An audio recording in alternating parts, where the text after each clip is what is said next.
സംഗമം ഇവിടെ നടത്തുമ്പോൾ നിങ്ങളോടൊപ്പമായിരിക്കാൻ സാധിക്കുന്നത് ഒത്തിരി സന്തോഷമുണ്ട്. ഹോളി ഫാമിലി സിസ്റ്റേഴ്സ് നമ്മുടെ അതിരൂപതയിൽ വളരെ സുന്ദരമായ സേവനം ചെയ്യുന്നവരാണ്.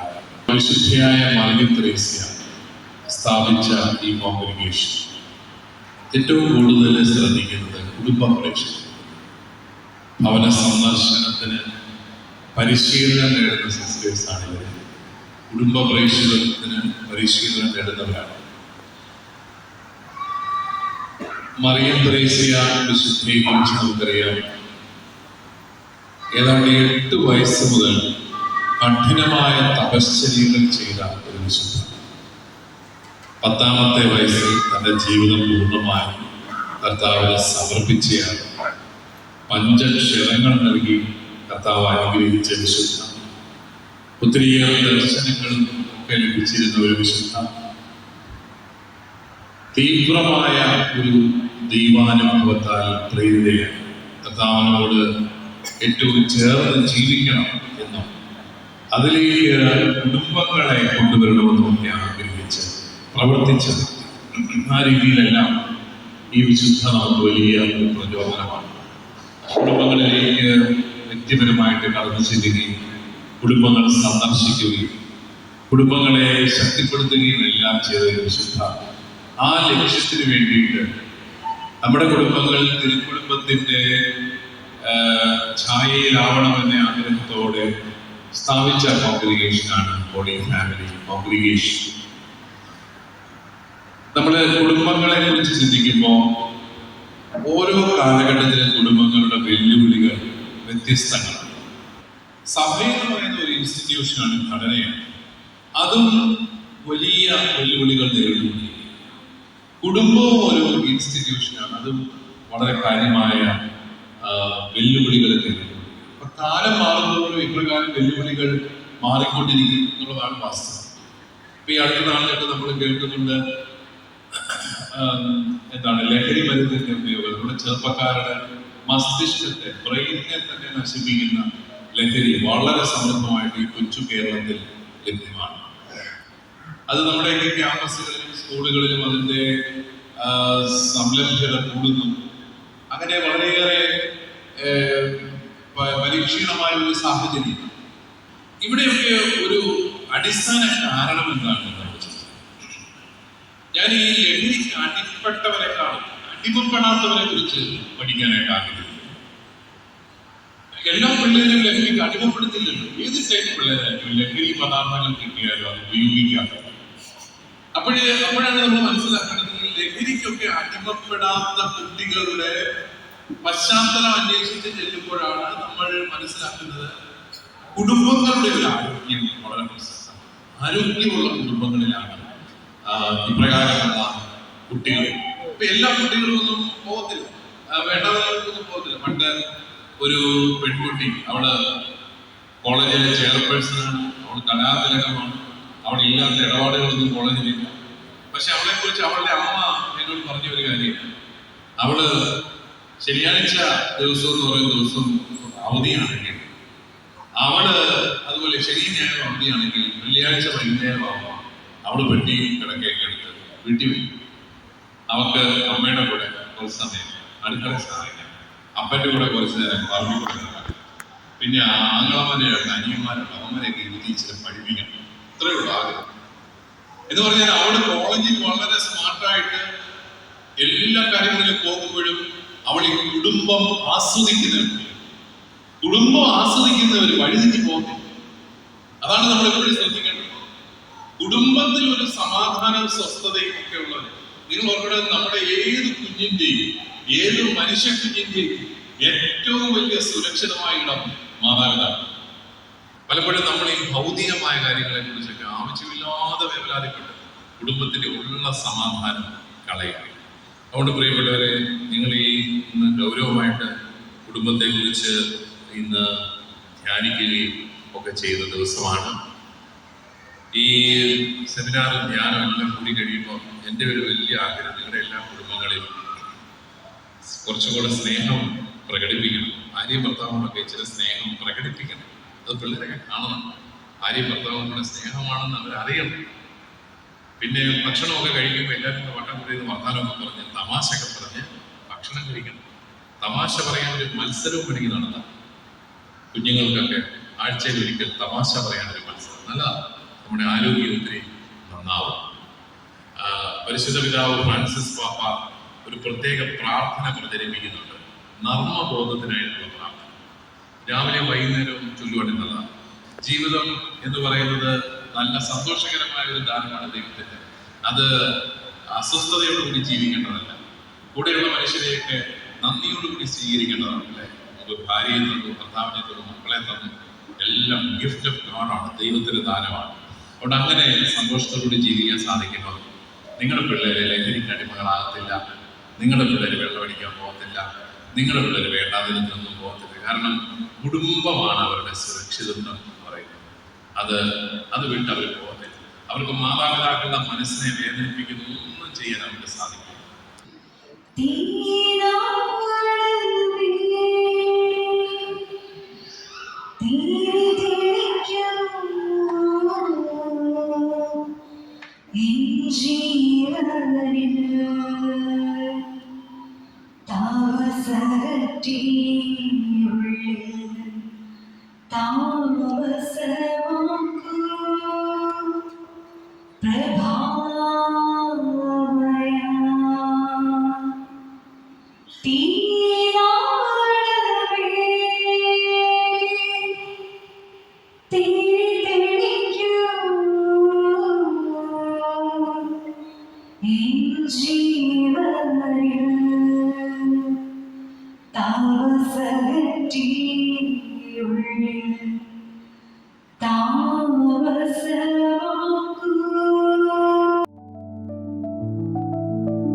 വിശ്വാസം, പ്രത്യാശ, സ്നേഹം എന്നീ ദൈവിക പുണ്യങ്ങളിൽ അടിത്തറയിട്ട കുടുംബങ്ങളാണ് ഇന്ന് ഭൂമിയിൽ സ്വർഗം സൃഷ്ടിക്കുന്നത്.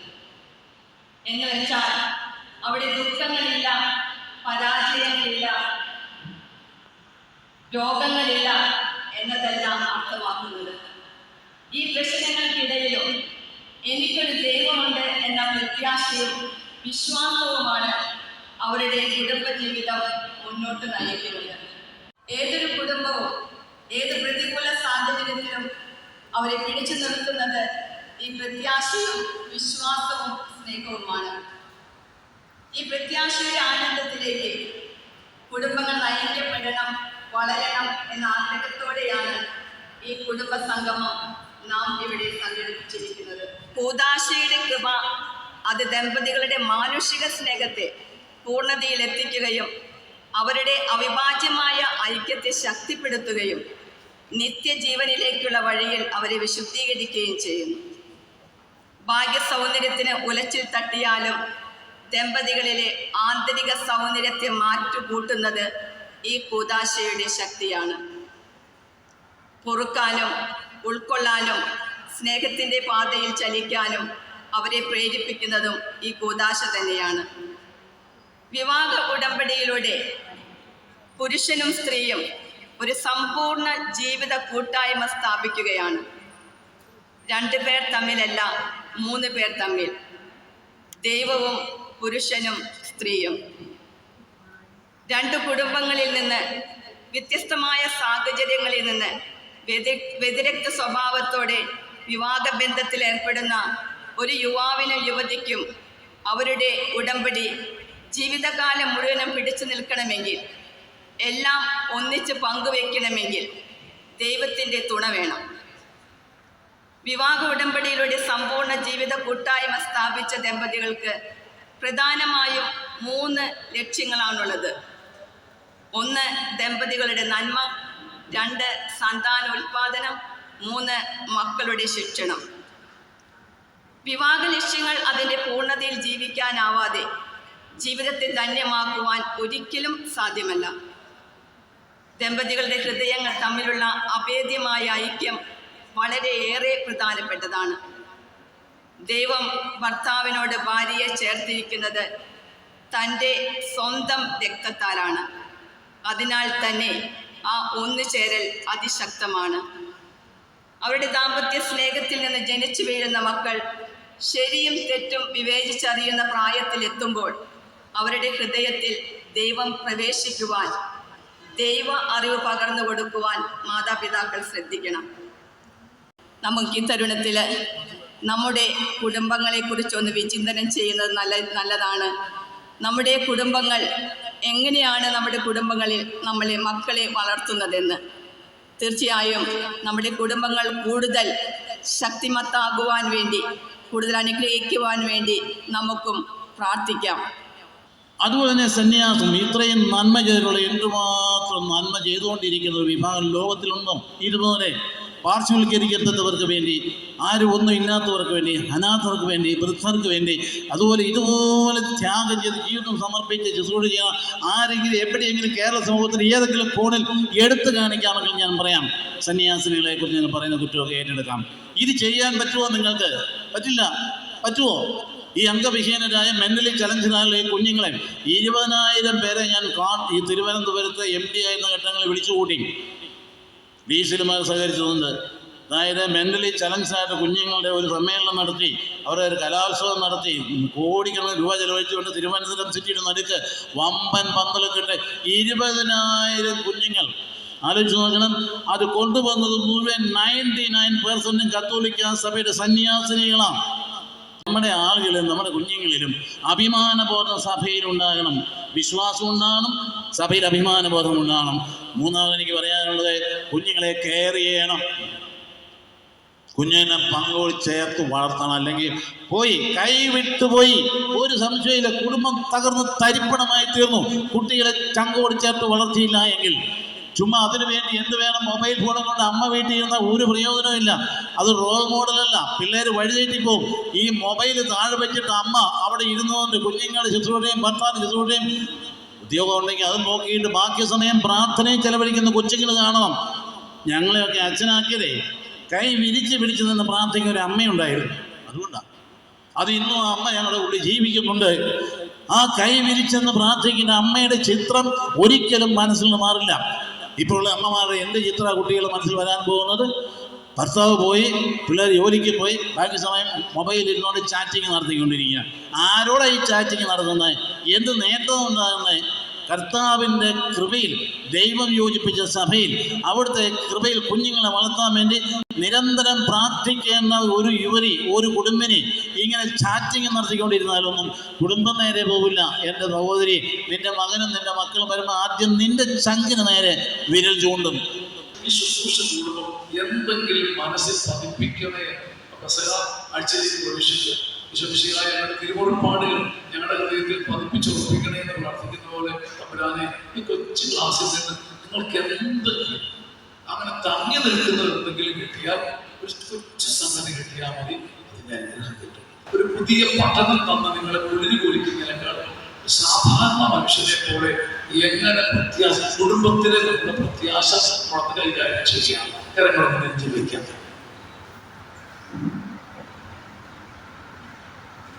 ഏറ്റവും ആത്മാർത്ഥമായിട്ട് നമുക്ക് എല്ലാവരെയും അനുഗ്രഹിക്കാം. ഹോളി ഫാമിലി കോൺഗ്രിഗേഷനെ നമുക്ക് അനുഗ്രഹിക്കാം. വളരെ ഒന്ന് അനുഗ്രഹിക്കാം.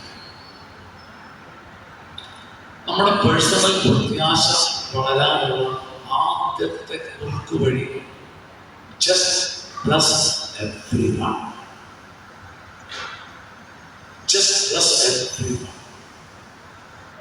ഒരു നിമിഷം കലങ്ങൾ ചിന്തിക്കുക. വചനങ്ങളാവർത്തിച്ചു ആത്മാവിൻ പ്രത്യാശ ഓതിത്തെളിച്ചിടുവാൻ എന്നെ ഒരുക്കണമേ. വചനങ്ങളാവർത്തിച്ചു ആത്മാവിൻ പ്രത്യാശ ഓതിത്തെളിച്ചിടുവാൻ എന്നെ ഒരുക്കി വചനങ്ങളാവർത്തിച്ചു ആത്മാവിൻ പ്രത്യാശയെ ഊതിത്തെളിച്ചിടുവാൻ എന്നെ ഒരുക്കിയിടണമേ.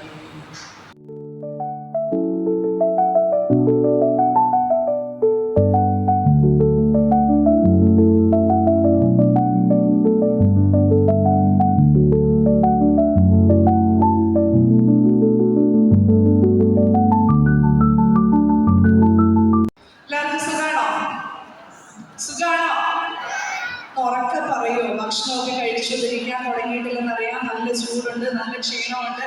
രാവിലെ തുടങ്ങിയതാണ്. തുടർച്ചയായിട്ടുള്ള പ്രസംഗങ്ങൾ കേട്ടു, ക്ലാസ്സുകൾ കേട്ടു. നല്ല ക്ഷീണമുണ്ടെന്ന് എനിക്കറിയാം. എങ്കിലും സുഖാണോ?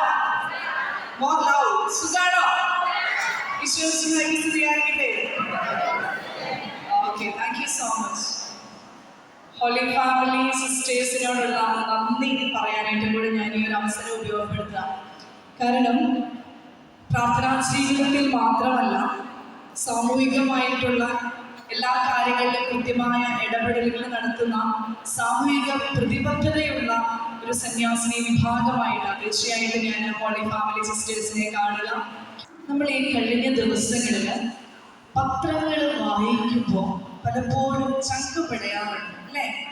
കണ്ണ് നിറയാറുണ്ടോ? പലപ്പോഴും സങ്കടകരമായ വാർത്തകൾ മാത്രമാണ് നമ്മൾ കാണുന്നത്, കേൾക്കുന്നത്.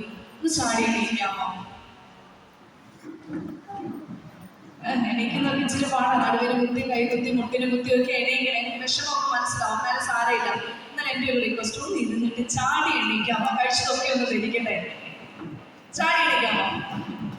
ഓക്കെ, അതാണ്.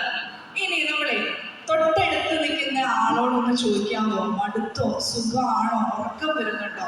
ഒന്ന് ചോദിക്കാമോ? പരസ്പരം ഒന്ന് ചോദിക്കാമോ? മടുത്തോ? ഉറക്കം വരുന്നുണ്ടോ? ഈ രണ്ട് കാര്യത്തിന് പ്രാധാന്യമുണ്ട്. മടുത്തോ? ഉറക്കം വരുന്നുണ്ടോ? ഇല്ല, മടുത്തുമില്ല, ഉറക്കം വരുന്നില്ല. ഇനി കൂടെയുള്ളയാൾ മടുത്തു എന്ന് പറഞ്ഞവരുണ്ട് എന്ന് കൈവെക്കാമോ? സ്വന്തമായിട്ടല്ല, വേറെ ആരെങ്കിലും മടുത്തു എന്ന് പറഞ്ഞവരുണ്ടെങ്കിൽ കൈവെക്കാമോ? ഉറക്കം വരുന്നു എന്ന് പറഞ്ഞവരുണ്ടെങ്കിൽ കൊച്ചു പിടുക്ക കൈവെക്കിയിട്ടുണ്ട്. വേറെ എല്ലാവരും കള്ളം പറയുമല്ലേ? പറയുമോ? ഇല്ല, മടുത്തില്ല. എല്ലാവരും സന്തോഷത്തോടു കൂടിയായിരിക്കും. ആർക്കും ഉറക്കവും വന്നിട്ടില്ല, അല്ലേ? ഓക്കെ, ഒത്തിരി സന്തോഷം. ഇനി നമുക്ക് വേറെ എക്സസൈസ് ചെയ്താലോ? ഈ അടുത്തുള്ള 2 പേരും ഒരു ഗ്രൂപ്പ് ആകാമോ? 2 പേര് ഗ്രൂപ്പ് ആകാമോ? കിട്ടാത്തവരാരെങ്കിലും ഉണ്ടെങ്കിൽ, കിട്ടാത്ത ആരെങ്കിലും ഗ്രൂപ്പ് കമ്പാനിയിലാത്തവരുണ്ടെങ്കിൽ ബഹുമാനപ്പെട്ട സിസ്റ്റേഴ്സ് വന്നത് കമ്പാനിയിലാകണം. 2 പേരുടെ ഗ്രൂപ്പ്, പരസ്പരം തൊട്ടടുത്ത് നിൽക്കുന്നവർ, ഇല്ലെങ്കിൽ പിൻപോട്ട് തിരിയാം, തൊട്ട് പുറകിൽ നിൽക്കുന്നവർ. ഗ്രൂപ്പ് കിട്ടാത്ത ആരെങ്കിലും ഉണ്ടെന്ന് കൈവെക്കാമോ? 2 പേരെ കിട്ടാത്ത ആരെങ്കിലും ഉണ്ടെന്ന് കൈവെക്കാമോ? അവിടെ ഇല്ലേ ചേട്ടാ? തൊട്ടടുത്ത് തന്നെ ആളുണ്ട്. ഇല്ലേ? അവിടെ ഇല്ല ചേട്ടൻ. അവിടെ എവിടെ ഇട്ടാ? തൊട്ടടുത്ത് തന്നെ ഇല്ല. ഓക്കെ, കിട്ടി. ആരെങ്കിലും പരിശോധിക്കുന്നവരുണ്ടോ? ഇല്ല, എല്ലാവർക്കും കമ്പാനിനെ കിട്ടി. ചേച്ചിക്ക് സിസ്റ്റേഴ്സിന്റെ ഇവിടെ ഒരു ചേച്ചി തന്നെയാണ്. ഇവിടെ ഒരാൾക്ക് കമ്പനി കൊടുക്കാം. സിസ്റ്റേഴ്സിന് അറിയാവുന്ന, അതുകൊണ്ട് പറയണ്ട കേട്ടോ. ഇവിടെ ഫ്രണ്ടില്ല, 4ാമത്തെ റോയിൽ. ഓക്കെ, അപ്പൊ നമ്മൾ ചെയ്യേണ്ടത് ഇത്ര മാത്രം. എല്ലാവരും കോപ്പറേറ്റ് ചെയ്യണം കേട്ടോ. ഒരാൾക്ക് എ എന്നും മറ്റേ ആൾക്ക് ബി എന്നും പേര് കൊടുക്കുക. ഒരാൾക്ക് എ എന്നും മറ്റേ ആൾക്ക് ബി എന്നും പേര് കൊടുക്കുക. കൊടുക്കാമോ? ഒരാൾ എ, ഒരാൾ ബി. നമ്മള് കുടുംബങ്ങളിൽ ഒഴിച്ചു വന്നവരൊക്കെ ഉണ്ടല്ലോ, അല്ലെ? കുടുംബാംഗങ്ങളൊക്കെ എന്തായാലും മടിയൊന്നും വിചാരിക്കേണ്ട ചെയ്തു. അപ്പൊ ഒരാൾ എ എന്നാണ് കൊടുക്കാമോ? A. Okay, hands down. All B, B അല്ലേ? ഓക്കെ, ഇനി ചെയ്യേണ്ടത് എ ബിയെ ചിരിപ്പിക്കണം. അതെ, ഞാൻ മുഴുവൻ പറഞ്ഞില്ല. ബി ചിരിക്കാൻ പാടില്ല. ബി ചിരിക്കാൻ പാടില്ല. ചിരിക്കാത്തവർക്ക് സമ്മാനമുണ്ട്. വിജയിക്കാൻ നമ്മളിപ്പോ പ്രഖ്യാപിക്കും, സമ്മാനം ഉണ്ടായിരിക്കും. എ ചെയ്യേണ്ടത് അറ്റ് എനി കോസ്റ്റ് നിങ്ങൾ മാക്സിമം ട്രൈ ചെയ്യുക. ബി ചിരിക്കണം, ചിരിപ്പിച്ചിരിക്കണം. നിങ്ങൾക്ക് ഇമിറ്റേറ്റ് ചെയ്യാം, പൊട്ടിച്ചിരിക്കാം, ഡാൻസ് കളിക്കാം, പ്രസംഗം പറയാം. You free to do anything. പക്ഷെ ഒന്ന് മാത്രം, ഒരു കണ്ടീഷൻ, ബിയെ ചിരിപ്പിക്കണം. ഇനി ബി എന്താ ചെയ്യണേ? ഒരു കാരണവശാലും ചിരിക്കാൻ പാടില്ല. ചിരിക്കാതെ വരുന്നവരിൽ നിന്നാണ് നമ്മൾ വിജയികളെ തിരഞ്ഞെടുക്കുന്നത്. Are you ready? Are you ready? Yes. Are you ready? More loud. Are you ready? Your time starts now. ചേച്ചി ഇപ്പൊ കരയും. സങ്കടമാണോ? അത് ചിരിപ്പിച്ചേ.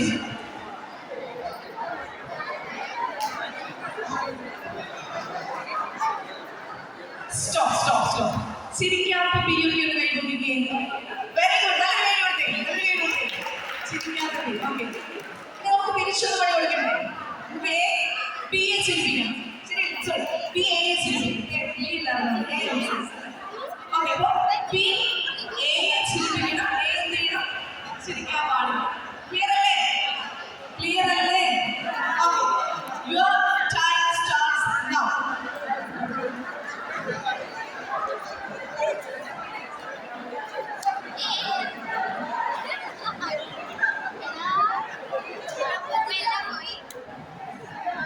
Stop.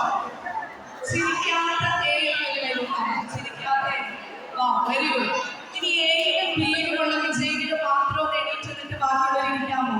ഇവിടെ വിജയികൾ, നമ്മുടെ അഭിമാന താരമായിട്ടുള്ള വിജയികളെ നമുക്ക് കാണാം. ചിരിക്കാത്ത എയും ബിയിൽ നിന്നുമുള്ള വിജയികൾ, ചിരിക്കാതെ പിടിച്ചെടുത്ത വിജയികൾ. Okay, fine. എല്ലാവരും പരസ്പരം നോക്കിക്കേ, ആരെങ്കിലും വിജയികളെന്ന് മനസ്സിലാക്കി വെച്ചേ. നോക്കിയില്ല. ഇനി ഞാനൊരു കാര്യം ചോദിക്കട്ടെ. ചേച്ചി പേര് എനിക്ക് കിട്ടിയില്ല. ഇപ്പൊ ഞാനിപ്പോ ഇച്ചിരി പൊക്കത്തിലുമായിപ്പോയി. ശരിക്കും പറഞ്ഞാൽ എനിക്ക് താഴോട്ട് ഇറങ്ങി വന്ന് സംസാരിക്കാനാണ് ഇഷ്ടം.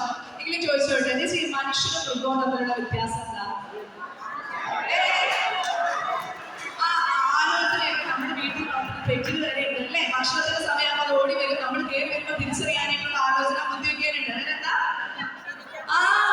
ചിരിക്കാനുള്ള കഴിവ്. ഒരു മനുഷ്യൻ ഓപ്പോസിറ്റ് നിന്ന് ഇമാതിരി കോപ്രായി കാണിച്ചിട്ടത് ഒത്തിരി പേര് ചിരിച്ചില്ല. പേര് കാറ്റഗറിയാണ്.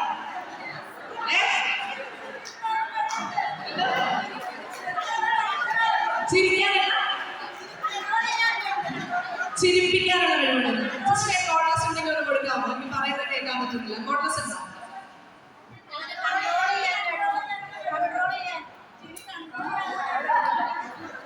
പലയിടത്തും ഈ ആക്ടിവിറ്റി ചെയ്തിട്ട് ഇത്രയും ബുദ്ധിയോടുകൂടി ചിന്തിക്കുന്ന ആൾക്കാരെ ഞാൻ ആദ്യമായിട്ട് ചെയ്യാം. മനുഷ്യന് ചിരി കൺട്രോൾ ചെയ്യാനായിട്ടുള്ള കഴിവുണ്ടത്. നല്ലൊരു കൈ കൊടുത്തേ. Thank you so much. ഇത് വിജയികൾ തന്നെയാണ്. നമുക്ക് ഒരിക്കൽ കൂടി ഒന്ന് കൈയടിച്ച് നന്ദി പറയണം. Thank you so much. ആ ഒരു കോമ്പറ്റീഷൻ അതുപോലെ തന്നെ ചെയ്തു എന്നുള്ളതിൽ ഒത്തിരി നന്ദി. Thank you so much. ഞാൻ ആദ്യം പറയുന്നത് ഒരേയൊരു കാര്യം മാത്രമാണ്. Keep a smile always on your face so that you can face all the challenges in your life. നിങ്ങളുടെ മുഖത്ത് മറയാതെ ഒരു പുഞ്ചിരി സൂക്ഷിക്കാൻ നിങ്ങൾക്ക് സാധിച്ചാൽ ജീവിതത്തിലെ എല്ലാ പ്രതിസന്ധികളെയും പ്രശ്നങ്ങളെയും തരണം ചെയ്യുവാൻ നിങ്ങൾക്ക് സാധിക്കും. ഈ ഒരൊറ്റ കാര്യമേ ഞാൻ പറയുന്നുള്ളൂ. നിങ്ങളുടെ മുഖത്ത് മറയാതെ ഒരു പുഞ്ചിരി സൂക്ഷിക്കുവാൻ നിങ്ങൾക്ക് സാധിച്ചാൽ ജീവിതത്തിലെ എല്ലാ പ്രശ്നങ്ങളെയും പ്രതിസന്ധികളെയും തരണം ചെയ്യുവാൻ നിങ്ങൾക്ക് സാധിക്കും. ഇനി ഇത് തരണം ചെയ്യണമെങ്കിൽ നമ്മൾ മുറുകെ പിടിക്കേണ്ടത് എന്താ? വിശ്വാസം അല്ലേ? വിശ്വാസം മുറുകെ പിടിച്ചുകൊണ്ട് നമ്മുടെ കുടുംബങ്ങളെ പ്രാർത്ഥനയിൽ അധിഷ്ഠിതമായി മുമ്പോട്ട് കൊണ്ടുപോയാൽ മാത്രമാണ് നമ്മുടെ മുഖത്ത് ഈ മറയാതെയുള്ള പുഞ്ചിരി സൂക്ഷിക്കുവാനായിട്ട് നമുക്ക് സാധിക്കുകയുള്ളൂ. രണ്ടേ കാര്യമേ ഞാൻ പറഞ്ഞുള്ളൂ. ഒന്നെന്താണ്? മുഖത്ത് എപ്പോഴും മറയാതെ ഒരു പുഞ്ചിരി സൂക്ഷിക്കുക. രണ്ടാമത് പറഞ്ഞ എന്താണ്? വിശ്വാസവും പ്രാർത്ഥനയും ഉണ്ടെങ്കിൽ മാത്രമേ നമുക്ക് ഈ ചിരി മറയാതെ സൂക്ഷിക്കുവാനായിട്ട് സാധിക്കുകയുള്ളൂ. ഇനി നിങ്ങൾ മനസ്സിലൊന്ന് ചിന്തിച്ച് നോക്കിക്കേ. ചിലപ്പോൾ മക്കൾ വിദേശത്തുള്ളവരുണ്ടാകും, പഠിക്കാൻ പോയവരുണ്ടാവും, ഭർത്താക്കന്മാര് പുറത്ത് ജോലി ചെയ്യുന്നവരുണ്ടാവും, ഭാര്യമാര് സ്ഥലത്തില്ലാത്തവരുണ്ടാവും. എന്നിരുന്നാൽ കൂടി മനസ്സിലൊന്ന് ചിന്തിച്ചേ. എല്ലാവരും കൂടി ഒരുമിച്ചിരുന്ന് ഏറ്റവും അവസാനം പ്രാർത്ഥിച്ച ദിവസം ഓർത്തി. ഒരു നിമിഷം മനസ്സിലോർത്തി. എല്ലാവരും ഒരുമിച്ചിരുന്ന് പ്രാർത്ഥിച്ച ഒരു ദിവസം. അതിനുശേഷം ആ പായിലിരുന്ന് നമ്മൾ പരസ്പരം വർത്താനം പറഞ്ഞ ഒരു സമയം. പായിലൊക്കെ ഇരുന്നത് പണ്ടായി. ഇപ്പൊ സെറ്റിയുടെ സോഫയിലൊക്കെ നമ്മൾ ഇരിക്കണം. പോട്ടെ, എന്നാൽ ഒരുമിച്ച് കൂടി ആ പ്രാർത്ഥനയ്ക്ക് ശേഷം നമ്മൾ തമാശകൾ പങ്കുവെച്ച, പൊട്ടിച്ചിരിച്ച, കഥകൾ പറഞ്ഞ ഒരു ദിവസം എന്താണെന്ന് ഓർത്ത് നോക്കിക്കേ. അതിനുശേഷം ഒരുമിച്ചിരുന്ന് ഭക്ഷണം കഴിച്ച, സന്തോഷവും സങ്കടവും ഒക്കെ ഒരുമിച്ച് പങ്കിട്ട ദിവസം എന്താണ് എന്ന് ഓർത്ത് നോക്കുകയും അത് ഇന്നലെ എന്ന് മറുപടിയുള്ള ആരെങ്കിലും ഉണ്ടോ? ഒന്ന് കൈവക്കാമോ? ഇന്നലെ എന്ന് മറുപടിയുള്ള ആരെങ്കിലും ഉണ്ടെങ്കിലും ഒന്ന് കൈവക്കാമോ? Very good. നല്ലൊരു കൈ കൊടുക്കാം കേട്ടോ. ഈ ജീവിതത്തിൽ മുമ്പത്തെയും നിൽക്കുക എന്ന് പറയുമ്പോൾ രാഷ്ട്രീയപരമായി മുമ്പിൽ നിൽക്കുന്ന, സാമൂഹികപരമായി മുമ്പിൽ നിൽക്കുന്ന, സാമ്പത്തികമായി മുമ്പിൽ നിൽക്കുന്ന വ്യക്തികളെ അല്ല ഞാൻ ഉദ്ദേശിച്ചത്. ജീവിതത്തിൽ മുൻപന്തിയിൽ നിൽക്കുക എന്ന് പറഞ്ഞാൽ ദൈവം തരുന്നതിൽ സന്തോഷം കണ്ടെത്തി എപ്പോഴും ചിരിച്ച് സന്തോഷിക്കാൻ കഴിയുന്ന വ്യക്തികളെയാണ് ജീവിതത്തിൽ മുൻപന്തിയിൽ നിൽക്കുക എന്ന് പറയുന്നത്. ഇങ്ങനെയുള്ള വ്യക്തികളെ നിങ്ങൾ മനസ്സിലാക്കി നിങ്ങളുടേതായ മാനദണ്ഡങ്ങൾ കൊടുക്കുക. നിങ്ങളിപ്പോ സാമ്പത്തിക പ്രശ്നമെങ്കിൽ അങ്ങനെ കൊടുത്തു, ഇനി സാമൂഹികമായിട്ടുള്ള സ്ഥാനമാനങ്ങളാണെങ്കിൽ അങ്ങനെ കൊടുത്തു. എന്ത് രീതിയിലാണെങ്കിലും ഒരു നിമിഷം മനസ്സിലേക്ക് കുറച്ച് മുഖങ്ങളും കൊണ്ട് നോക്കി. ഇനി 100% എനിക്ക് പറയാൻ പറ്റും, അവരുടെ കുടുംബ ബന്ധങ്ങൾ ശക്തമാണെങ്കിൽ, അവരുടെ മക്കളുടെ പെരുമാറ്റം നല്ലതാണെങ്കിൽ, മറ്റുള്ളവർക്ക് അവർ സ്വീകാര്യരാണെങ്കിൽ, അവർക്ക് സമൂഹം ബഹുമാനം കൊടുക്കുന്നുണ്ടെങ്കിൽ കുടുംബ പ്രാർത്ഥന അവർ മുടക്കുന്നുണ്ടാവില്ല. നിങ്ങൾ ഒന്ന് ചിന്തിച്ചു നോക്കി. ഞാൻ ചലഞ്ച് ചെയ്യാം. സമൂഹത്തിലെ മുൻപന്തിയിൽ നിൽക്കുന്ന, മറ്റുള്ളവരെ ബഹുമാനിക്കുന്ന കുടുംബങ്ങളിലൊക്കെ, കത്തോലിക്ക കുടുംബങ്ങളിലെയൊക്കെ വ്യക്തികൾ പ്രാർത്ഥനയിൽ അധിഷ്ഠിതമായ ജീവിതമായിരിക്കാം മുമ്പോട്ട് കൊണ്ടുപോകുക. പിന്നെ എത്രയൊക്കെ തടസ്സങ്ങൾ വന്നാലും, പ്രതിസന്ധികൾ വന്നാലും, എന്തൊക്കെ പ്രശ്നങ്ങൾ അവരുടെ ജീവിതത്തിൽ ഉണ്ടായാലും അവർ ചിരിച്ചുകൊണ്ട് തന്നെ മുമ്പോട്ട് പോകും. ഇന്ന് നിങ്ങൾക്ക് പറയാൻ പറ്റുമോ? ഇനി സയന്റിഫിക് ആയിട്ടുള്ള കുറച്ച് ബെനിഫിറ്റ്സ് കൂടെ നമ്മൾ പ്രാർത്ഥിക്കുമ്പോൾ കിട്ടാറുണ്ട്. ഇവിടെ ഈ സ്പിരിച്വൽ ആയിട്ടുള്ള കാര്യങ്ങൾ മാറ്റിവെച്ചിട്ട് സയന്റിഫിക്കൽ ആയിട്ടുള്ള കാര്യങ്ങൾ എന്തൊക്കെയാണ് നമുക്ക് നോക്കാം. Activate positive brain areas. നമ്മുടെ തലച്ചോറിന്റെ ചില ഭാഗങ്ങളെ ഉത്തേജിപ്പിക്കും, നമ്മളെ ക്രിയേറ്റീവ് ആകുന്നു നമ്മൾ പ്രാർത്ഥിക്കുന്നവരാണെങ്കിൽ. ഇനി രണ്ടാമത് റെഡ്യൂസ് സ്ട്രെസ് ആൻഡ് ആൻസൈറ്റി. പലപ്പോഴും ഒത്തിരി സങ്കടങ്ങൾ വരുമ്പോൾ നമ്മൾ പരിശുദ്ധ മാതാവിന്റെ മുമ്പിൽ പോയി നിന്ന് പരിശുദ്ധ അമ്മയെ കരഞ്ഞു വിളിക്കുമ്പോൾ, ഒരു എത്രയും പേരുടെ മാതാവെ ചൊല്ലുമ്പോൾ, അല്ലെങ്കിൽ സത്യസ്ഥായ പിതാവിനെ ചൊല്ല് കരഞ്ഞു പ്രാർത്ഥിക്കുമ്പോഴൊക്കെ എന്തോ ഒരു ആശ്വാസം പലപ്പോഴും നമുക്ക് തോന്നാറുണ്ട്. ഇതെന്തുകൊണ്ടാണ്? നമ്മുടെ തലച്ചോറ് ഒരു സിസ്റ്റയിലേക്കാണ്. തലച്ചോറിന്റെ പല ഹോർമോണുകളും ഉത്തേജിപ്പിക്കപ്പെടുകയാണ്. നമ്മുടെ സ്ട്രെസ് ആൻസൈറ്റി ഒക്കെ കുറയുവാനായിട്ട് പ്രാർത്ഥന കാരണമാകും. ഇനി മൂന്നാമത് ഇംപ്രൂവ്സ് മെന്റൽ ഹെൽത്ത്. നമ്മുടെ മാനസിക ആരോഗ്യം മെച്ചപ്പെടുത്തുന്നു. കൺട്രോൾ. നമ്മളെ തന്നെ നിയന്ത്രിക്കുവാനായിട്ട്, ആത്മനിയന്ത്രണമുള്ളവരാക്കി മാറ്റുവാനായിട്ട് പ്രാർത്ഥന നമ്മളെ സഹായിക്കുന്നു. Immunity and healing. ഓക്കെ, പ്രാർത്ഥനയുടെ ശക്തിയാണ് ഇമ്മ്യൂണിറ്റിക്ക് കാരണമാണ്. നമ്മുടെ ദഹന പ്രക്രിയയിൽ കൃത്യമാകുവാനായിട്ട്, നമ്മുടെ മാനസികാരോഗ്യം മെച്ചപ്പെടുവാനായിട്ട്, നമുക്ക് ആരോഗ്യപരമായ മെച്ചപ്പെടുത്തൽ ഉണ്ടാകുവാനായിട്ട് പ്രാർത്ഥന കാരണം. അത് സയന്റിഫിക് ആയിട്ടുള്ള കാര്യമാണ്. ഇത് എന്റെ കണ്ടെത്തലൊന്നുമല്ല, സയന്റിഫിക് ആയിട്ടുള്ള കാര്യങ്ങളാണ്. Strengthens social bonds. എന്താണ്? മറ്റുള്ളവരുമായി ഇടപെടുവാനായിട്ടുള്ള കാര്യങ്ങൾ നമുക്കുണ്ടാകും. ഹാപ്പി ഹോർമോൺസ് എന്ന് പറഞ്ഞാൽ കേട്ടിട്ടുണ്ടാവുമല്ലോ. ഹാപ്പി ഹോർമോൺസ് എന്താണ്? നമ്മൾ സന്തോഷിക്കുമ്പോൾ നമ്മുടെ തലച്ചോറ് ഉത്തേജിക്കപ്പെടുന്ന ഹോർമോൺസ് ആണ് ഡോപ്പമൈൻ തുടങ്ങിയിട്ടുള്ള ഹാപ്പി ഹോർമോൺസ്. ഈ ഹോർമോൺസ് ഉത്തേജിക്കപ്പെടുന്നു.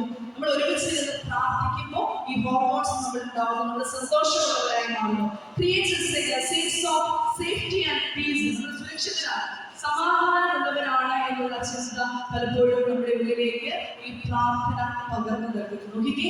സയന്റിഫിക്കൽ ആയിട്ടുള്ള കാര്യങ്ങളാണ് പറയുക.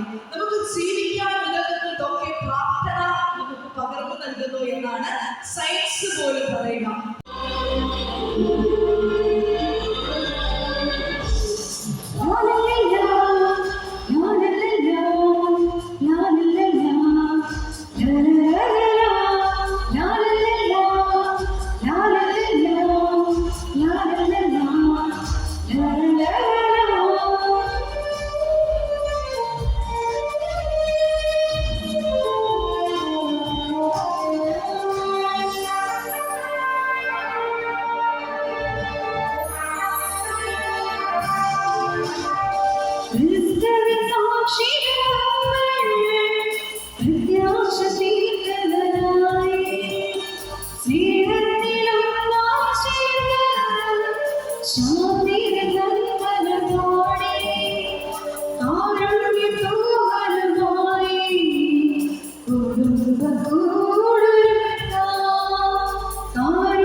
സ്നേഹമുള്ളവരെ, വളർന്നു വരുന്ന മുഴുവൻ മക്കൾക്കും വേണ്ടി, മക്കളെ സ്നേഹിക്കുന്ന മാതാപിതാക്കൾക്ക് വേണ്ടി, നിങ്ങളേവരുടെയും അനുഗ്രഹ ആശീർവാദത്തോടെ ഞങ്ങൾ സമർപ്പിക്കുന്നു അമ്മേ മാപ്പ്.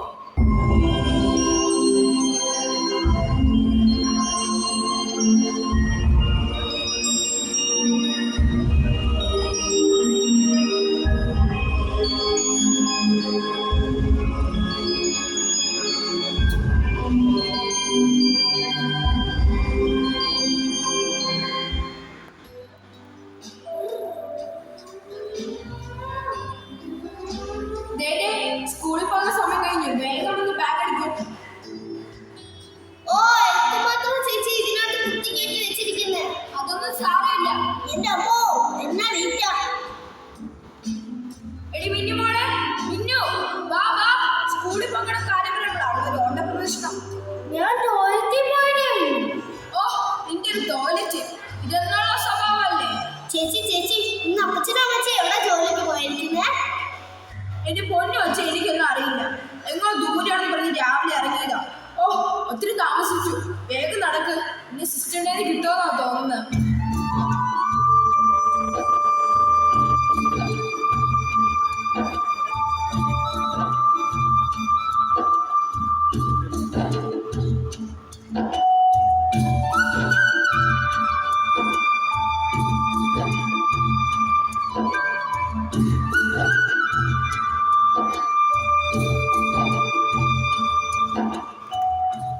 ഇന്ന് പിള്ളേര് ചോറും കറിയും എല്ലാം എടുത്താണ് ഈ സ്കൂളിൽ പോയത്.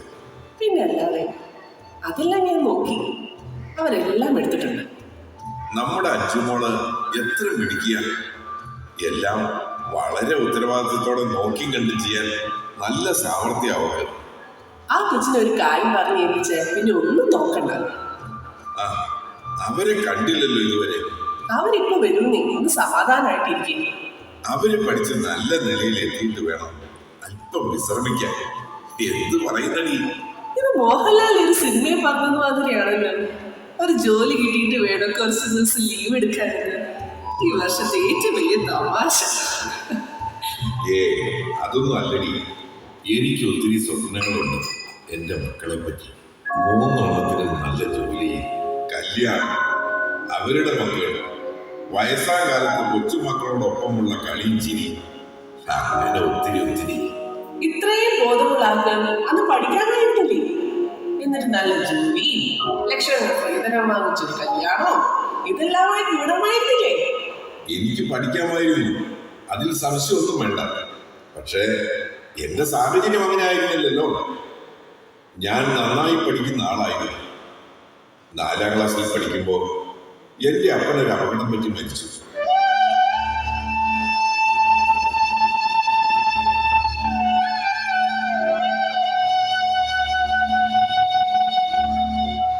ഒത്തിരി സന്തോഷത്തിൽ ജീവിച്ചു വന്ന ഞങ്ങളുടെ വീട് ഒരു നരകമായി.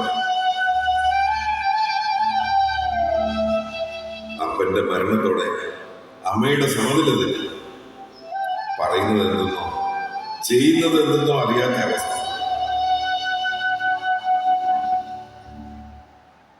ഏതാണ്ട് 8 വയസ്സുള്ള എന്റെ തലയിലായി മുഴുവൻ കാര്യങ്ങളും. മാനസിക രോഗിയായ അമ്മയെ ഒറ്റയ്ക്കാക്കി സ്കൂളിൽ പോകണ്ടെന്ന് ഞാൻ തീരുമാനിച്ചു. അമ്മയെ കുളിപ്പിക്കുക, ആഹാരം കൊടുക്കുക, വസ്ത്രം മാറ്റുക, ഇക്കാര്യങ്ങളെല്ലാം എൻ്റെ അമ്മയ്ക്ക് വേണ്ടി ഞാൻ തന്നെ ചെയ്തു. അമ്മയെ മരുന്ന് കൊടുത്ത് ഉറക്കി കിടത്തിയിട്ട് ഞാൻ മാർക്കറ്റിൽ ജോലിക്ക് പോകും.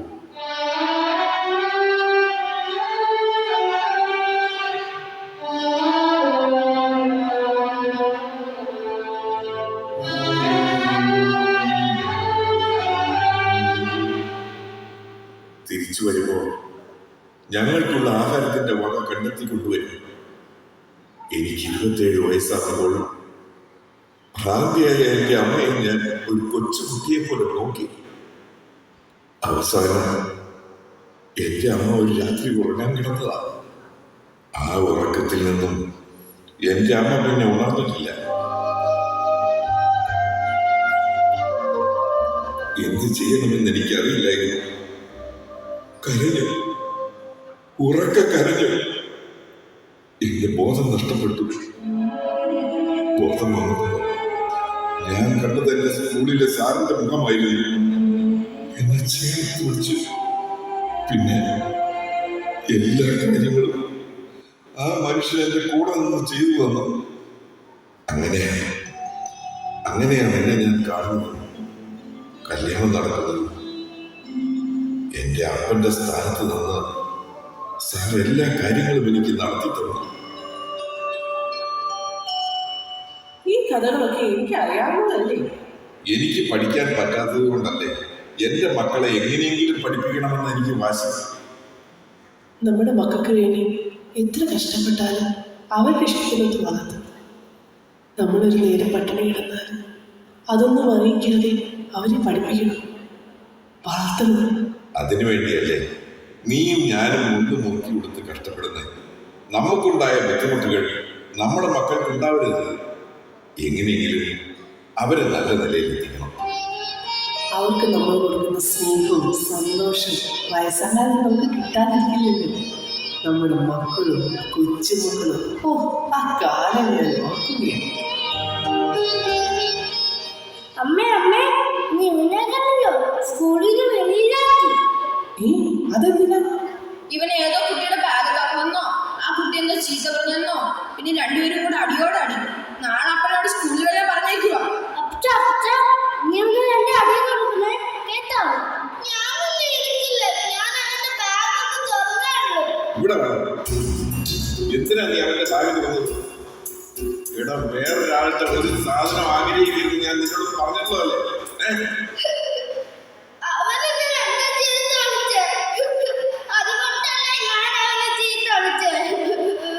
മോളെ അഞ്ചു, ഒരു വടിയും എടുത്തേ.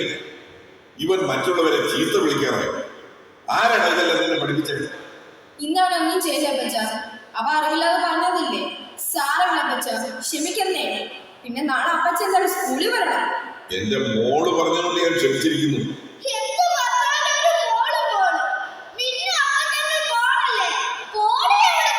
ഒപ്പം എന്റെ മുമ്പിൽ നിന്ന് അധിക പ്രസംഗം. Good morning sister. Good morning.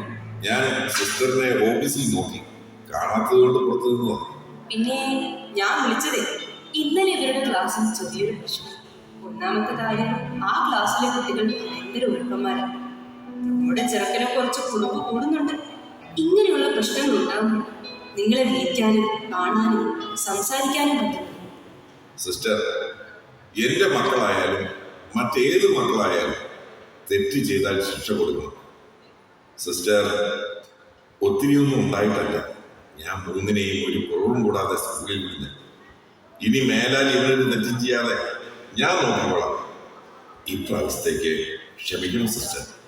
ശരി ഷോൺ, ഇനി എന്തെങ്കിലും കുഴപ്പം കണ്ടാൽ സ്കൂളിൽ നിന്ന് പറഞ്ഞു വിടും ഞാൻ, കേട്ടല്ലോ? ആ ശരി, പോയിക്കോ. സിസ്റ്റർ എന്നെ ഒത്തിരി സ്നേഹിക്കുന്നു, ബഹുമാനിക്കുന്നു. ഞാൻ സിസ്റ്ററിനോട് പറയാനുള്ള സ്വാതന്ത്ര്യമുള്ളത് കൊണ്ട് ഒരു കാര്യം ഞാൻ പറയും. അതിനെന്താ ചേട്ടാ, പറഞ്ഞു. പൊതുവെ കണ്ടുവരുന്ന ഒരു കാര്യമാണ്. കുറ്റപ്പെടുത്തലാണെന്നൊന്നും വിചാരിക്കരുത് കേട്ടോ. നമ്മുടെ അധ്യാപകർ അവർ വാങ്ങുന്ന ശമ്പളത്തിന് എന്തെങ്കിലും ചെയ്യുന്നതല്ലാതെ കുഞ്ഞുങ്ങളെ സ്നേഹിക്കാനോ അല്ലെങ്കിൽ അവർക്ക് വേണ്ട നല്ല കാര്യങ്ങൾ പറഞ്ഞു കൊടുക്കാനോ ഒന്നും അവർ സമയം കണ്ടെത്താറില്ലെന്നാണ് എനിക്ക് തോന്നുന്നത്. പാഠപുസ്തകം മാത്രം പഠിപ്പിച്ചാൽ മതിയോ സിസ്റ്ററെ? കുറച്ച് നല്ല കാര്യങ്ങളൊക്കെ പഠിപ്പിക്കണ്ടേ? ചേട്ടൻ പറഞ്ഞത് ശരിയാണ്.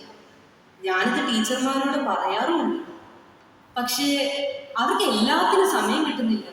അതുകൊണ്ടാണ് നല്ല അധ്യാപകർ ഇവിടെയുള്ള എല്ലാവരും. കുട്ടികളോട് വീട്ടിൽ നിന്നും പറയുന്നതിനേക്കാൾ അവരുടെ അധ്യാപകർ പറയുമ്പോൾ അവരത് പ്രാവർത്തികമാക്കാൻ ശ്രമിക്കും. മക്കൾ നല്ല കുട്ടികളായി വളരണമെന്നല്ലേ എല്ലാ മാതാപിതാക്കളും ആഗ്രഹിക്കുന്നത്. ഞങ്ങൾക്കോ പഠിക്കാൻ കഴിഞ്ഞില്ല. ഞങ്ങളുടെ മക്കളെങ്കിലും. തീർച്ചയായും ഞാൻ അധ്യാപകരുടെ മീറ്റിംഗിൽ ചേട്ടൻ പറഞ്ഞ കാര്യം പ്രധാന കാര്യമായി തന്നെ എടുത്ത് സംസാരിക്കുന്നതാണ്. അപ്പോ ഞാൻ ഇറങ്ങട്ടെ? ശരി, ആയിക്കോട്ടെ. Thank you sister. Thank you ചേട്ടൻ.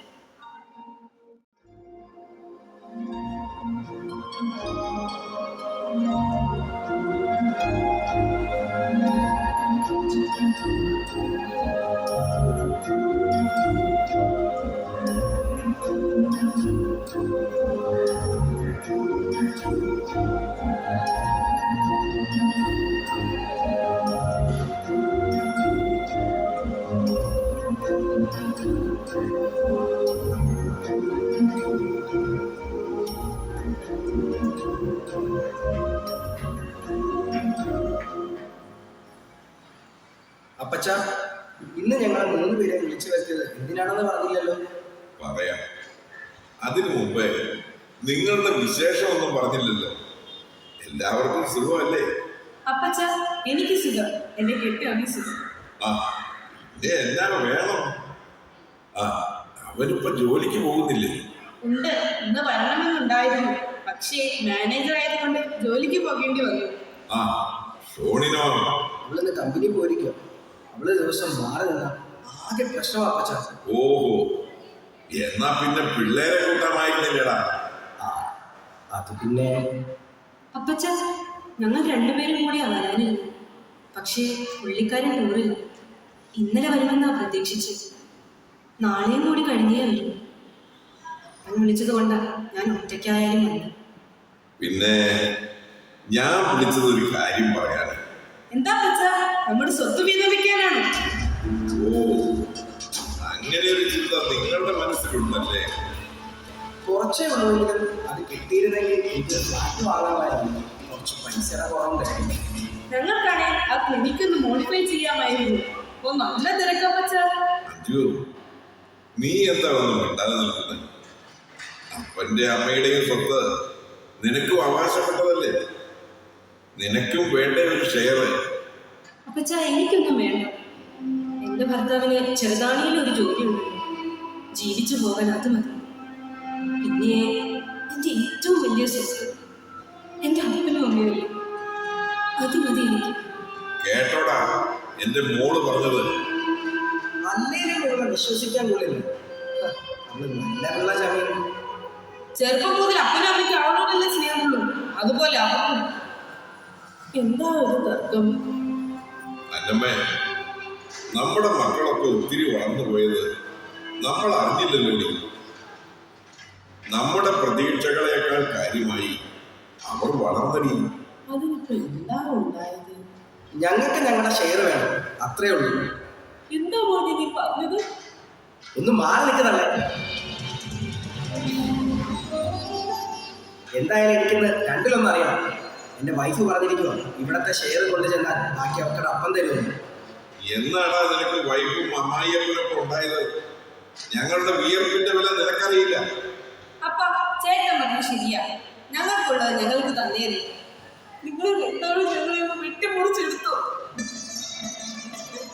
എന്നിട്ട് കൊണ്ടുപോയി മുഴുകി നിങ്ങളുടെ നീയൊക്കെ. നിങ്ങൾക്ക് അറിയില്ല മക്കളെ, ഒരപ്പനും അമ്മയ്ക്കും മക്കളെ അറിഞ്ഞുകൊണ്ട് ശ്രമിക്കാൻ കഴിയില്ല. പക്ഷെ അവരുടെ മനസ്സ് വേദനിക്കുന്നത് കണ്ടുകൊണ്ടിരിക്കുന്ന ദൈവം പോലെയുണ്ട്. അത് ഓർമ്മയാണ് നിങ്ങളൊക്കെ. ദൈവം മണ്ണാ കട്ട. ദൈവത്തിന്റെ പേര് പറഞ്ഞ് ഞങ്ങളുടെ മനസ്സ് മാറ്റാൻ നോക്കണ്ട. എന്നാ ഒരു കാര്യം ചെയ്തേക്കാം.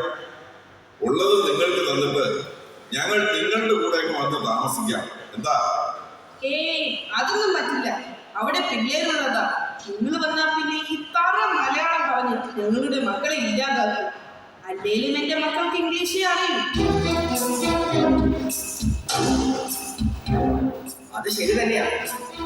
ഈ വെളുപ്പില്ലാത്ത രണ്ടെണ്ണം നിങ്ങൾ അടുത്തിരുന്നാൽ പോലും വല്ല അസുഖം പിടിക്കും.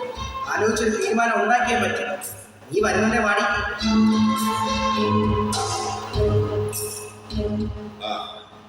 അവിടെ നിന്ന് രണ്ടാളും. മക്കളെ, നിങ്ങൾ കൂടുതൽ ലഹളിക്കരുത്. വൃത്തിയില്ലാത്ത അമ്മ വെച്ചു വിളമ്പി വായിലേക്ക് ഉരുട്ടി ഉരുട്ടി വെച്ചു തന്നാ നിങ്ങളെ വളർത്തിയേ. അന്ന് എവിടെയായിരുന്നാ നിന്റെയൊക്കെ വൃത്തി? എല്ലാത്തിനും സപ്പോർട്ട് ചെയ്യാൻ ഒരു ഇംഗ്ലീഷുകാരി മദാമ.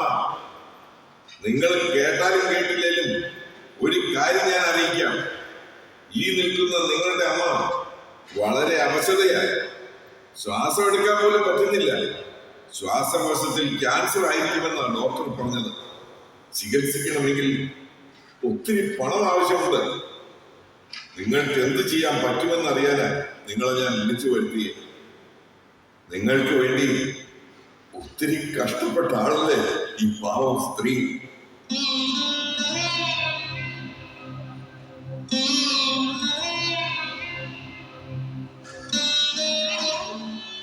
ഏതെങ്കിലും അനാഥാലയത്തിൽ കൊണ്ടുപോയി ആക്കിയാൽ മതി.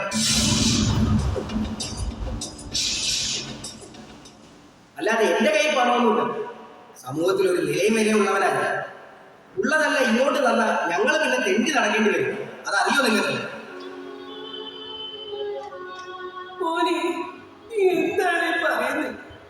ഇതിൽ കഷ്ടപ്പാടുള്ള സമയം ഉണ്ടായിരുന്നിട്ട് നിങ്ങൾ ആരെയും ഞങ്ങൾ തെണ്ടാൻ വിട്ടിട്ടില്ല. വല്ല ക്ഷയമാണോന്ന് അറിയില്ല. ഇവിടെ നിന്നാലേ നമുക്കും മറന്നാലോ. വീട്ടിൽ കൊച്ചു പിള്ളേരൊക്കെ ഉള്ളത്. നീ വരുന്നുണ്ടേ വാ. മാറി നിൽക്കുന്നല്ലേ.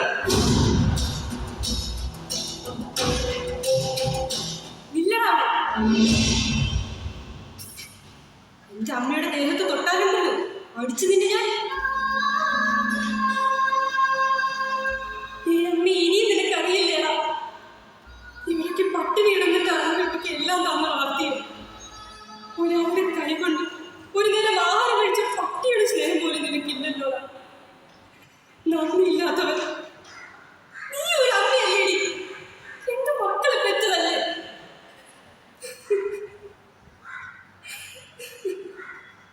നീയൊക്കെ എങ്ങനെയാടാ നന്നാവുന്നത്? അമ്മയുടെ അപ്പന്റെ ശാപം വാങ്ങി കൂട്ടല്ലേ മക്കളെ. പോയിക്കോ, എല്ലാവരും പോയിക്കോ. ഞാൻ നോക്കിക്കോളാം എന്റെ അപ്പനെ അമ്മ.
എനിക്ക് 3 മക്കളുണ്ടായിട്ടും നീ മാത്രമുള്ളല്ലോ മോളെ ഒരു സഹായത്തിന്.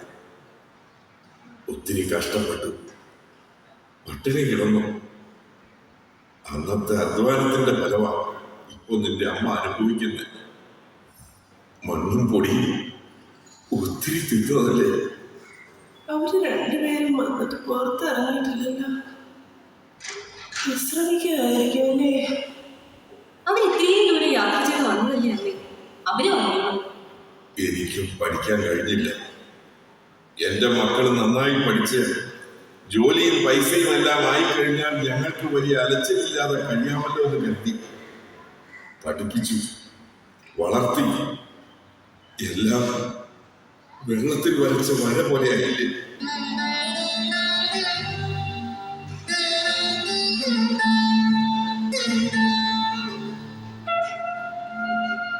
സാരമില്ല അപ്പച്ച, അതൊന്നും ഓർത്ത് വിഷമിക്കണ്ട.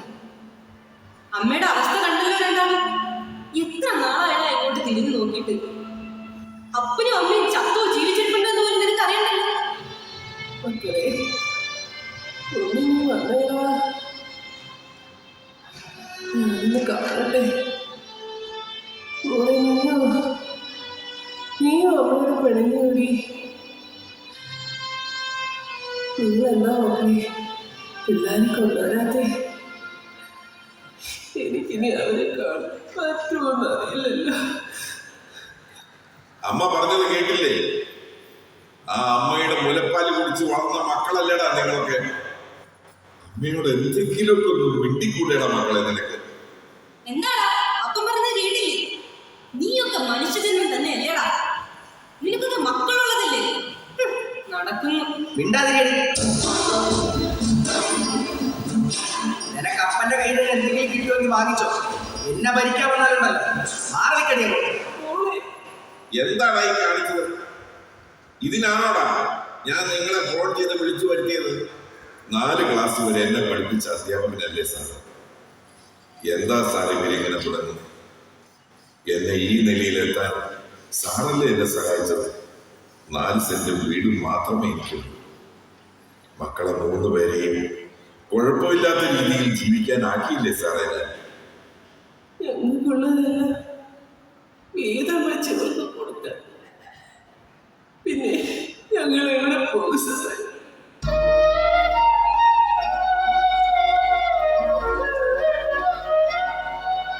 ഈ വീട്ടിൽ കിടന്ന് ഭരിക്കണമെന്ന എൻ്റെ ആഗ്രഹം.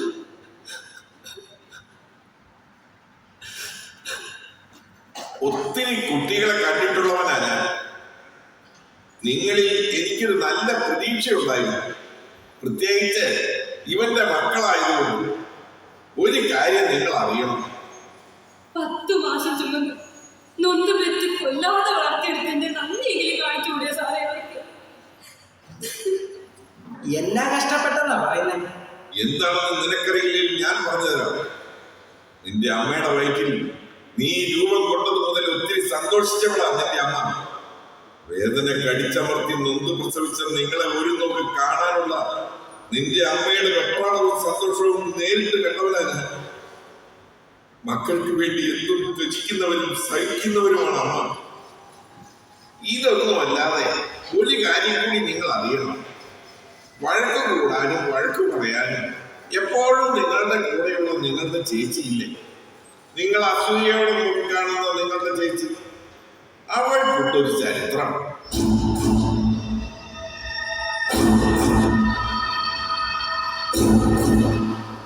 സർ, ഇന്ന് വരെ ആരോടും പറയാത്ത രഹസ്യം ഞങ്ങളോട് കൂടി മണ്ണടിയുന്നതല്ലേ സാർ? നല്ലത് സാറേ വേണ്ട.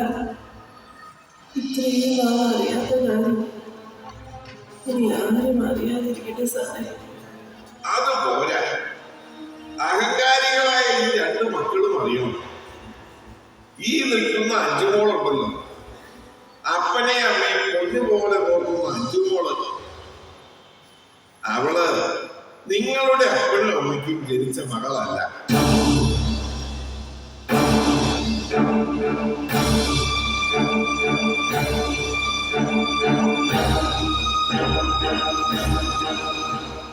സാറെന്താ പറഞ്ഞു? സാറെന്താ പറഞ്ഞത്? കള്ളം, പച്ചക്കള്ളം. ഇവരുടെ കൂടെ കൂടി സാറിന് പുറത്തൊക്കെ പറയുന്ന പച്ചക്കള്ളം. എന്റെ അപ്പനായി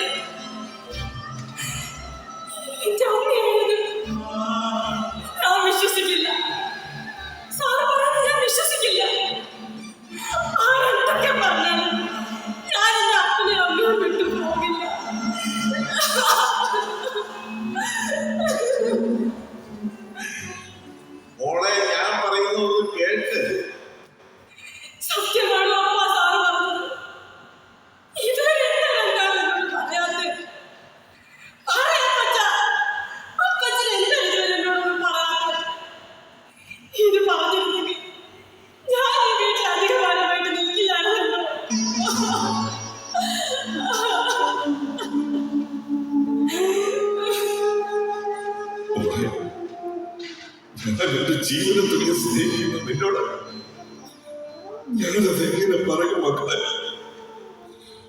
എന്റെ മോളായില്ലാതെ നിന്നെ എനിക്ക് കാണാൻ കഴിയില്ലടി മക്കളെ. അപ്പച്ചൻ ജന്മം തന്ന മകളല്ലേലും അപ്പച്ചനെ ഉപേക്ഷിക്കരുത്.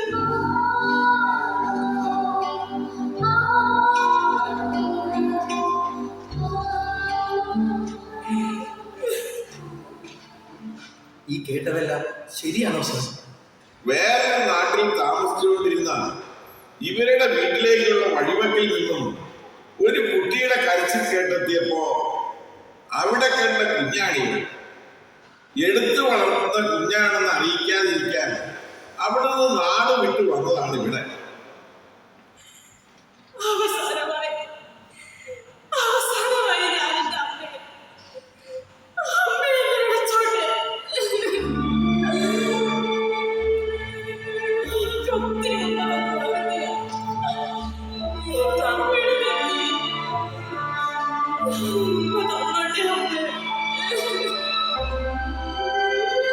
മക്കളെ ഞാൻ ഇങ്ങനെ ഒടുക്കുവാനല്ല. നിങ്ങൾ നല്ല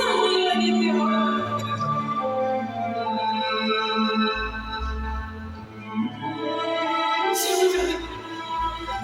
1000 വട്ടം ക്ഷമ ചോദിക്കുന്നു മക്കളെ.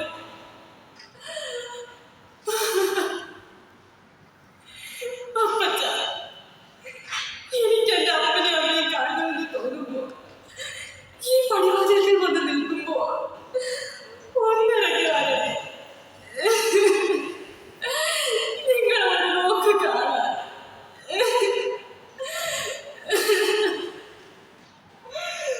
മക്കളെ, ഇത്രയും നാൾ ഒരുമിച്ചുണ്ടിറങ്ങിയതല്ലേ നമ്മൾ.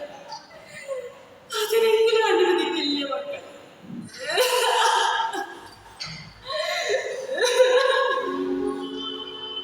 അമ്മേ, എന്നോട് ക്ഷമിക്കില്ല അമ്മേ. എന്റെ അമ്മേനെ അമ്മനെ പറഞ്ഞു. ദയവായി അമ്മ ഞങ്ങളെ ക്ഷമിക്കരുത്. ഞങ്ങളുടെ അപ്പനും അമ്മയും ഞങ്ങൾക്ക് തന്ന സൗകര്യം കൂടുതലാണ് ഞങ്ങളെ അഹങ്കാരികളാക്കി. അപ്പ തെറ്റിപ്പോയി. അപ്പനെയും അമ്മേനെയും മനസ്സിലാക്കാൻ താമസിച്ചു. ക്ഷമിക്കില്ല.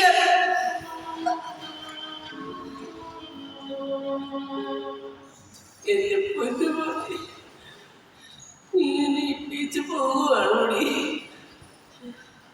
ചേച്ചി ചേച്ചി എവിടെയും പോകണ്ട. അറിയില്ലായിരുന്നു, ഞങ്ങളുടെ ചേച്ചിയെ മനസ്സിലാക്കാൻ ഞങ്ങൾക്ക് കഴിഞ്ഞില്ല. ഞങ്ങളുടെ അഹങ്കാരത്തിൻ്റെ കൂടുതൽ കൊണ്ട് ക്ഷമിക്കുവാനും സ്നേഹിക്കുവാനും ഞങ്ങൾക്ക് കഴിഞ്ഞില്ല. ക്ഷമിക്കണം ചേച്ചി. ചേച്ചി ഇനി ഞങ്ങൾ എവിടെയും വിടില്ല.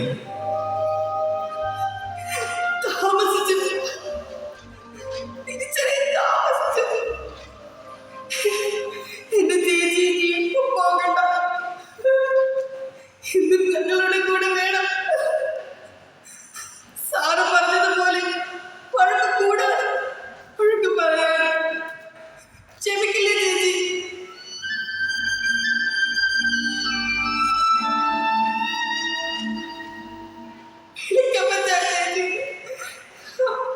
മക്കളെ, നമ്മുടെ ജീവിതത്തിൽ നമുക്ക് കിട്ടിയിരിക്കുന്ന നിധിയാണ് മാതാപിതാക്കൾ.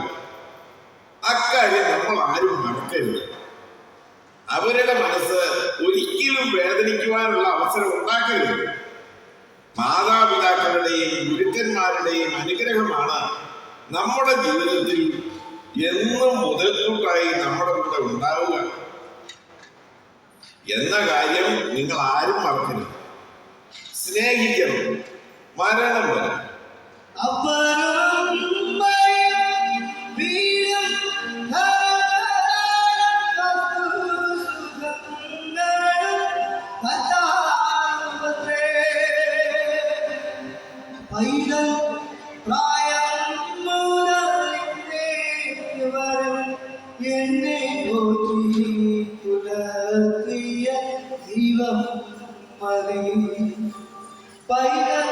പ്രായം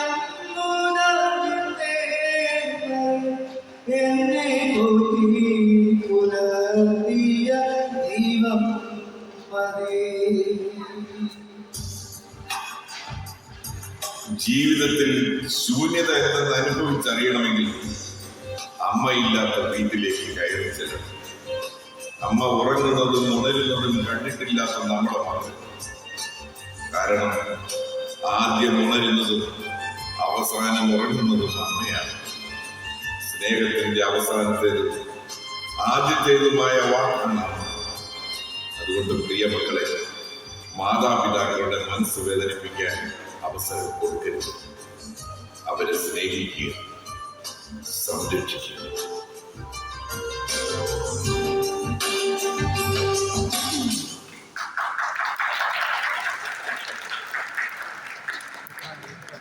നിങ്ങളിൽ അധികം പേര് പ്രത്യാശയും ആണ്. സന്തോഷമായ നിങ്ങൾക്ക് ഇനി ഒരു ചെറിയൊരു എക്സസൈസ് കൂടിയുണ്ട്. വീണ്ടും മുഖത്തോട് നോക്കി നിൽക്കുക. നോക്കിയത് കേട്ടോ, നീ ചേച്ചിയുടെ മുഖത്ത് നോക്കി. ഓക്കെ, ഇനി ചെയ്യേണ്ടത് നിങ്ങളിൽ ഒരാൾ വീശി ഞാൻ പറയുമ്പോ ഗ്രൂപ്പിൽ ഈ ജോഡിയിൽ ഒരാൾ കൈയടിക്കുക, മറ്റേ ആള് അതിനിടയിലൂടെ കൈ ഇങ്ങനെ വീശിക്കൊണ്ടിരിക്കുക. Okay, start. ഒരാൾ കൈയടിക്കുക, കൈ തുറന്നെടുക്കുക, ഒറ്റ കൈ വീശിയാൽ മതി. ഒരു കൈ അതിന്റെ ഇടയിലൂടെ വീശുക. ഓക്കെ, ഒന്ന് ഉഷാറായിട്ട് അടിച്ച് പോരാ, ശക്തി പോരാ. ബിരിയാണി കഴിച്ചിട്ട് ശക്തിയുള്ളൂ. Okay, stop. ഇനി കൈ ഒന്ന് തുടയ്ക്കുക. എന്നിട്ട് വീശിക്കൊണ്ടിരുന്നവരെ ഇനി അടിക്കുക, അടിച്ചവരെ ഇനി വീശിക്കൊണ്ടിരിക്കുക. സ്റ്റാർട്ട്.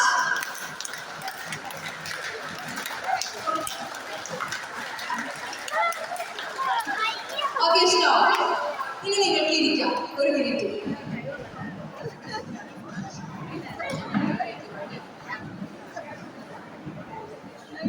ഓക്കെ, നല്ലോണം അടി കിട്ടിയോ? കൈ പൊട്ടിയോ? ഇല്ല, സ്നേഹത്തോടെയാണ് അടിച്ചത്.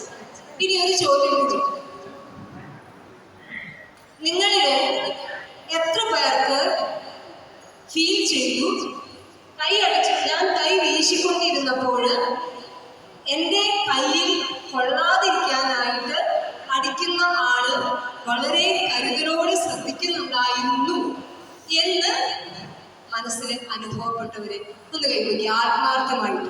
മാർപ്പാപ്പ ഈ മഹാ ജൂബിലി വർഷത്തിന് നമ്മോട് യാചിക്കുന്നത്, അപേക്ഷിക്കുന്നത്, കൂടെയുള്ളവരെ കരുതലോടെ കാക്കുക. അത് സ്വന്തം കുടുംബത്തിലുള്ളവരായാലും സമൂഹത്തിലുള്ളവരാണെങ്കിലും നമ്മുടെ ഇടവക തലത്തിലുള്ളവരാണെങ്കിലും നമ്മുടെ ചുറ്റുമുള്ള ആരാണെങ്കിലും ഈ ഒരു കരുതലിൻ്റെ ഭാവം, ഒരു കൈ കൊടുക്കല്, അതൊരു തീരുമാനമാക്കി എടുത്തിട്ടേ ഇത്രയും പേര് ഈ ഹാളിൽ നിന്ന് പുറത്തേക്ക് പോകാൻ പാടുള്ളൂ. എന്നാൽ ഇതുവരെ ചെയ്തിരുന്നത് പോലെയല്ല. നിങ്ങളിൽ പലരെയും എനിക്കറിയാം, ഒരുപാട് കരുതലുകൾ, കരുണപ്രവർത്തികൾ ചെയ്യുന്നവരാണ്. എന്ന് വെച്ചാൽ അസോസിയേഷൻ അംഗങ്ങളാണ് അധികം പേര് ഇവിടെ ഇരിക്കുന്നവർ. നിങ്ങൾ ഒത്തിരി ചെയ്യുന്നവരാണ്. പക്ഷെ മാർപ്പാപ്പ ഫ്രാൻസിസ് പാപ്പ വീണ്ടും പറയുന്നത്, ഇപ്പൊ അടുത്ത് അദ്ദേഹം ഒരു ചാക്രിക ലേഖനം എഴുതിയിട്ടുണ്ട് സ്നേഹത്തെക്കുറിച്ച്.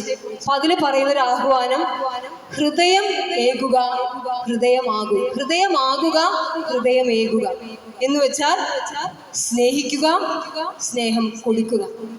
അപ്പൊ അങ്ങനെയാണെങ്കിൽ നമ്മൾ അത് വേണ്ടതുപോലെ ചെയ്യുന്നുണ്ട് എന്ന് മനസാക്ഷിയിൽ തൊട്ട് നമുക്ക് പറയാൻ പറ്റുമോ? നിങ്ങളിൽ കുറച്ചു പേരല്ല, നമ്മുടെ തിരുസഭ മറ്റുള്ളവർക്ക് ക്രിസ്തുവിന്റെ മുഖമാകേണ്ട നമ്മൾ വീടിന് ചുറ്റും വലിയ മതിലും പണിത് നല്ല പൂന്തോട്ടവും വെച്ച് പിടിപ്പിച്ച് രാവിലെ തൊട്ടേ അതിന് പരിചരിക്കുന്ന കുടുംബാംഗങ്ങൾക്ക് വേണ്ടി മാത്രം സമയവും ആരോഗ്യവും സ്വത്തും ചിലവിടുന്ന നമ്മുടെ സ്വാർത്ഥതയുടെ ആ ഒരു മതിൽ തകർക്കണം.